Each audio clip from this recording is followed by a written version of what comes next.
Hi, my name's Jo Millington. I'm a forensic scientist and specialist in bloodstain pattern analysis. I'm also the director of Spattered, a company that's dedicated to training and education in BPA. And I'm here today to hopefully give you a whistle-stop tour of bloodstain pattern analysis. Before we start, we need a short health warning, as the following slides unavoidably involve blood and some references to injuries and violent assault. Whilst we'll not be showing images in which people can be identified, it'll be implicit from the BPA the types of catastrophic injuries that some individuals have sustained. Viewer discretion is advised. Okay, so what is BPA? Bloodstain Pattern Analysis is a discipline within forensic science that deals with the examination and identification of bloodstains and the interpretation and evaluation of those bloodstains to attempt to establish the activities that may have caused them. Because there's a direct requirement for blood, BPA is inextricably linked to violent crime. Although it can be powerfully applied within the context of crime scene reconstruction, it has relevance in the assessment of bloodstaining on items, for example clothing or weapons, that are examined in the laboratory. Let's take a brief look at where BPA came from. One of the earliest bodies of work was published in the late 19th century by Eduardo Petrowski. His work, The Origin, Shape, Direction and Distribution of Bloodstains, following head wounds caused by blows, forms a solid foundation for the observation-based interpretation that can be applied by scientists today. Petrowski used anaesthetized rabbits, which he tethered down and bludgeoned with various weapons. He recorded the resulting patterns and his observations in a number of sketches, a few of which are shown here. Accepting the graphic nature of the experiments, the bloodstaining that he depicts is extremely informative. He conveys the relationship between bloodstains, the relative size and shape of the individual bloodstains, and their distribution around the impact site. He also tells us something about the influence of the weapon on the wound site and on the distribution of stains in cases where there are multiple blows delivered. The relationship between blood dynamics and stain shape was further investigated by Victor Balthazard in the early to mid-1900s. His work focused on the relationship between the length and width of an elliptical stain and the angle at which that droplet had impacted the surface.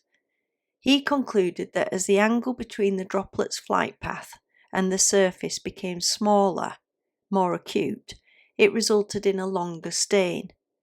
Droplets that hit head-on with an impact angle of nearly perpendicular or 90 degrees produced a circular stain, width and length being similar if not the same.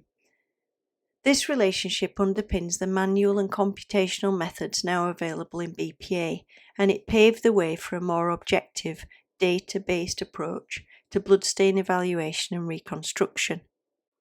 Paul Kirk published his book, Crime Investigation, in 1953, and for those who have not read it, I would highly recommend it. It provides an overview of the application of forensic science, which is as relevant now as it was then. Kirk in particular stressed the importance of taking a contextual approach to evidence evaluation, and he applied this to BPA in particular. You could say that the most important piece of kit for a BPA scientist is their eyes, making observations and then accurately recording those observations so that the features that underpin our conclusions can be presented to others and independently reviewed by others is absolutely critical.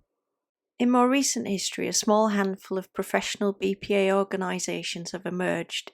This includes the IABPA, founded in 1983, with the aims to encourage and promote BPA science, and there's loads of good BPA stuff on their website. The classification of bloodstains is fundamentally based on fluid or blood dynamics, and, on a basic level, whether or not the pattern is formed of blood drops. Arguably, the most iconic word associated with BPA is the term spatter. Spatter relates to blood distributions that are composed of blood droplets, and examples include dripped blood, impact spatter, cast-off and projected or arterial damage stain patterns. Non-spatter group is the blood distributions that are not composed of spatter, and this includes things like transfer stains, also referred to as contact stains. Of course, there are patterns that exhibit a combination of spatter and non-spatter features, and these are often referred to as complex or composite patterns. Our understanding of blood spatter dynamics builds on a foundation of knowledge relating to how single drops of blood behave. The formation of a blood drop is dependent on two competing forces, gravity and surface tension. Surface tension acts to retain blood at the dropping site, and when it's overcome by the force of gravity, blood is able to drip from the surface. In this example, blood is being dispensed from a glass pipette or tube, so let's have a look. At the start of the process, the cohesive forces within the blood hold it in the tube. It doesn't want to leave. But once the force of gravity exceeds surface tension, a drop begins to form.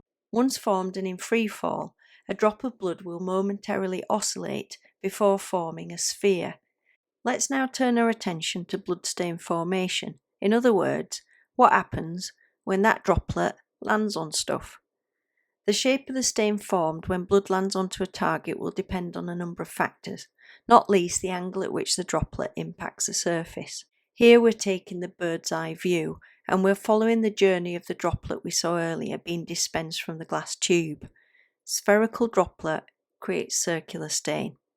Blood stain shape is also influenced by the texture of a surface, and even some fabrics which might appear to be quite smooth can cause blood droplets to disrupt significantly. If the surface is sufficiently textured, the surface tension of the blood can be overcome dramatically on impact, and more notable secondary features will start to develop. These typically lead to the production of discrete satellite stains, sometimes referred to as secondary spatter, that radiate from the parent stain. These secondary events can make bloodstain patterns become very complicated very quickly. In situations where blood drips repeatedly into blood, which is often the case where someone with bleeding injuries is in or near one position for a period of time, distinctive drip patterns can be produced. Let's go back a step and look at what happens with our droplet when it lands on an angled surface. Although the surface texture continues to influence stain morphology, on an angled smooth surface, the resulting stain will develop into an ellipse, which can show directionality in the form of a tapered end. Directionality is a characteristic that can be used to establish the direction that the droplet of blood was travelling at the moment that it was deposited. Here the droplet hits the target which is coming out of the screen, and as the stain starts to develop, the available blood volume decreases and causes the overall stain to taper or close off. Obviously not all surfaces will be smooth in texture, and so let's have a look at the same dynamics but with denim as the target surface. Here the disruption of the droplet on impact is excessive, and it can lead to stains with a confusing morphology. Probably not the perfect ellipse that you were hoping to see, but it helps to demonstrate that it is important for bloodstain analysts to have an awareness of how different surfaces affect bloodstain development. Of course, very few crime scenes involve one single blood drop. Assault scenarios can cause blood to be distributed in a variety of mechanisms and create stains that show various characteristics. So let's have a look at some of the common patterns seen in assault type scenarios. Spatter generated as a result of blows being delivered into wet blood is arguably the most common type of pattern encountered in casework and can be generated by a wide range of actions, many of which are typically attributed to violence. Impact patterns are bloodstain patterns caused when an object strikes directly into liquid blood, causing it to be displaced and break into small droplets of varying size. Kicking, stamping, beating with a weapon, shooting, vehicle impact and punching all have the potential to create impact patterns. But it's also important to recognise that many non-violent actions, such as a fall, movement of an individual, or medical intervention, can also create impact patterns. Let's take a closer look at a stamping attack. The first thing that happens is that the sole of the shoe comes into contact with a pool of blood, the origin of the spatter. You'll see on impact the blood is forced out from under the shoe following the path of least resistance. It then forms a sheet, albeit momentarily in some cases, and that sheet then breaks up into individual droplets which travel away from the impact site. Or in some cases, the blood snaps back towards the original pool. The blood has the potential to be projected 360 degrees, although in this case the majority is forced backwards onto the target and onto the standing leg. This is largely dependent on the way in which the force, the shoe, and the blood have interacted. I now want to draw your attention to the stamping leg. What do you see? Very little, if any, blood. Of course, the sole of the training shoe will be heavily stained and there might be blood projected up at the heel, including onto the trousers. But to all intents and purposes, from our view here, there's no blood on the lower parts of the stamping leg. This is significant, but it makes sense given the interaction between the impacting surface, the foot, and the blood. Blood will follow the path of least resistance. Like a child jumping into a puddle with the wellies on, they don't get wet, but you do. These types of experiential observations start to inform our expectations of blood transfer in different scenarios, and if you're able to join us on one of our practical courses, you'll have an opportunity to take part in a number of simulated assault scenarios and start to experience for yourself how blood patterns develop and the limitations and factors that affect pattern development. Impact patterns can also be generated as a result of gunshot injuries, although the spatter that is produced is classified into two categories: forward spatter and back spatter. Forward spatter is usually projected from the exit wound away from the victim in the general direction of the initial shot.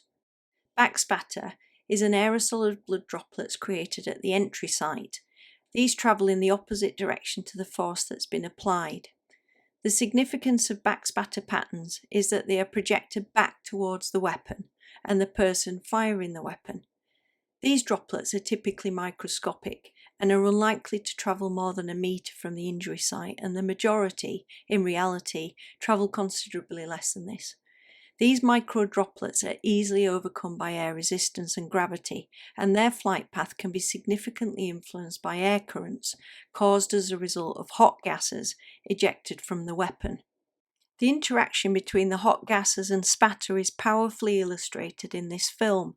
Take note not only of the fluid streaming at the impact site, but the inability of the blood to overcome the explosive forces of the gases, and then observe the muzzle of the gun and the absence of any discernible spatter, even in this extremely close interaction. Expiration patterns are bloodstain patterns resulting from blood forced by airflow out of the nose, mouth, or a wound. If a wound has been sustained to the mouth or throat, blood can mix with saliva, and if this is present in sufficient quantities, the resulting stains can appear diluted and/or become associated with air bubbles.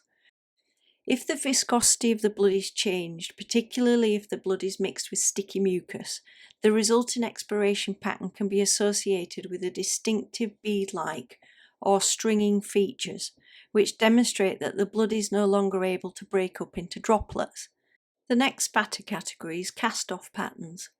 As the term implies, cast-off patterns are generated when blood is cast off or released from the surface of a moving object. The most notorious is swing cast-off, commonly associated with a swinging object such as an arcing weapon or a moving hand that's wet with blood. This film shows blood being cast from a metal pole. As the swing develops, droplets of blood are lost from the end of the object and travel through the air until they reach the target. You'll see that the cast-off pattern doesn't develop simultaneously or sequentially, but stains throughout the line of stains are deposited randomly. In combination, they show a linear distribution. The last spatter pattern is projected bloodstain patterns. Arterial damage or projected bloodstain patterns are caused as a result of the ejection of blood under pressure, typically blood that's been projected from damaged arteries under circulatory pressure. Projected patterns are unlike other spatter types because the resultant stains are not directly dependent on the action which caused the damage. Once an artery has been damaged, blood leaves as a column, which breaks up into drops of relatively uniform size. The experimental generation of projected patterns allows analysts to examine patterns generated on clothing and surfaces that are commonly encountered at scenes of crime, but in a training environment. To do this, we've developed an arterial pump. This is a short film taken from one of our practical training courses. Here blood's been projected from pre-damaged tubing and the column breaks up into relatively uniform droplets. In this case, the blood does not have enough energy to reach the vertical target and therefore it rains down on the ground around it. Moving away from spatter, we can also identify bloodstains that have been changed in some way. Attempts to remove or disguise blood is a common feature at crime scenes. What a mess, I better clean that up before the police come, etc. Bloodstains with characteristics that indicate a physical change has occurred are known as altered bloodstains. Clotted blood, blood mixed with other body fluids or other substances such as water, bleach or dirt are all forms of altered blood. One of the defining features of altered blood is colour change, and any significant discrepancy in the colour of blood from the default red-brown is usually an indication that blood has been changed in some way. And finally, transfer bloodstains. These are extremely common in any scenario where blood has been shed. This is blood that's distributed usually as a result of people moving about and coming into contact with surfaces. If the resulting bloodstain is associated with another pattern, such as finger or footwear marks, the resulting stain can be probative in the context of the investigation, but oftentimes it's just smears or splodges. But nevertheless, these plain old stains can add to the narrative of the scene and help to put other stain patterns into context. If you'd like to learn more about BPA, you might be interested in our online Introduction to BPA Training Course. It's as suitable for people who work in forensics as it is those with a casual interest in it, and you can find out more information about this course at www.spattered.co.uk. You can also find us on social media and keep up to date with the activities of our chief BPA dog, Bracken. She's learning about BPA through her knowledge of tennis balls and flight, although to be honest, she's just playing with tennis balls. There's also an opportunity to take part in some spatter chatter and share BPA ideas. Anyway, thanks for listening. I really hope we get the chance to work together in the future.